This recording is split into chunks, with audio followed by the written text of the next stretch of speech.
Hai friends, pasti kalian sudah lihat gambar yang muncul sebelumnya kan? Gambar tersebut merupakan penampakan global warming yang semakin meningkat. Sebelumnya, kalian tahu gak sih apa itu global warming?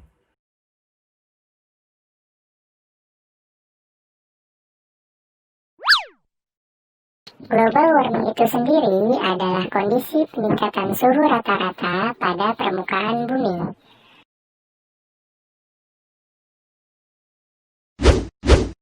Bencana alam seperti banjir bandang yang terjadi akibat curah hujan yang sangat tinggi dan kebakaran hutan yang diakibatkan karena kemarau berkepanjangan adalah pengaruh dari global warming. Terima kasih Foxy atas bantuannya. Nah teman-teman, tadi kan sudah disampaikan oleh Foxy mengenai climate change atau perubahan iklim. Kali ini saya akan menjelaskan dampak akibat global warming dari segi biologi, fisika, dan juga kimia. Nah yang pertama, faktor biologi, yaitu terjadinya perubahan iklim seperti meningkatnya suhu bumi yang mengakibatkan pergantian musim tidak stabil dan juga mengganggu keseimbangan ekosistem.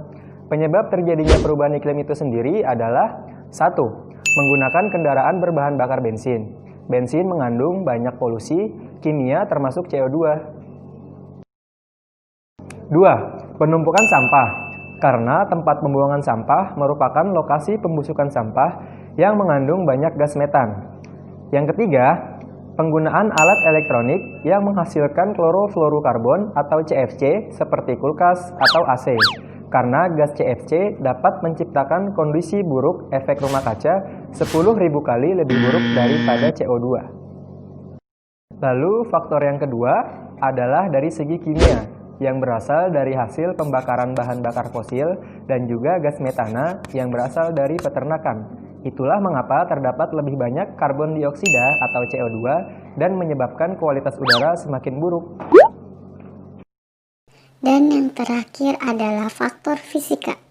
Faktor ini terjadi karena peristiwa efek rumah kaca, sesuai dengan aplikasi hukum termodinamika 2. Dapat diibaratkan seperti proses menjadi hangatnya tubuh manusia ketika menggunakan selimut.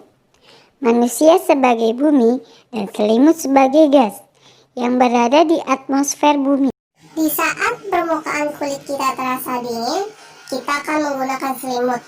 Lalu, saat proses metabolisme tubuh akan menghasilkan panas yang dikeluarkan tubuh, tetapi selimut tersebut menahan sebagian panas untuk tetap ada di permukaan kulit, dan tubuh akan tetap merasa lebih hangat. Itulah sebabnya mengapa bumi kita ini mengalami pemanasan global, karena terjadi aktivitas yang dilakukan manusia seperti peternakan, pekerja-pekerja pabrik, dan aktivitas kita di luar yang bisa mengakibatkan pemanasan global. Lalu setelah melihat penyebab dari global warming itu sendiri, apa saja yang dapat kita lakukan untuk menanggulangi penyebab terjadinya global warming? Yang pertama, mengurangi penggunaan energi fosil dan beralih menggunakan energi ramah lingkungan. Yang kedua, mengadakan kegiatan penghijauan dapat menanggulangi pemanasan global.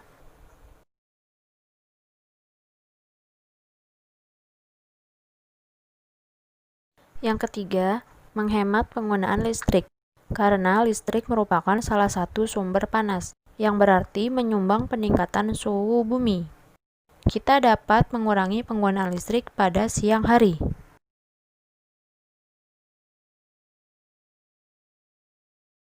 Yang keempat, kita dapat melakukan 5R, yaitu yang pertama yaitu reduce atau mengurangi pemakaian. Mengurangi pemakaian sampah, kita dapat mengurangi penggunaan bahan-bahan yang menghasilkan sampah.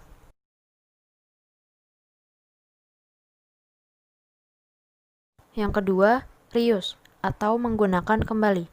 Barang yang sama dapat kita gunakan berkali-kali. Misalnya, kita dapat membawa kantong belanja sendiri, atau membawa botol minum, atau membawa tempat makan sendiri.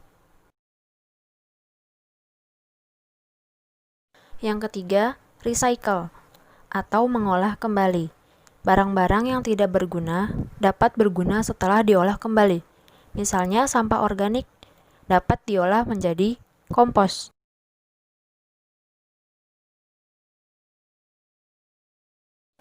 Yang keempat, replace atau menggantikan.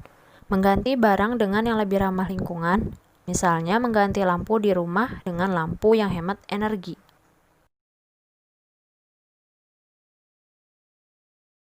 Yang kelima, rating atau memikirkan kembali. Berpikirlah sebelum kita membeli atau mengkonsumsi suatu produk. Apakah produk tersebut akan menghasilkan sampah? Apakah sampahnya akan berbahaya bagi lingkungan?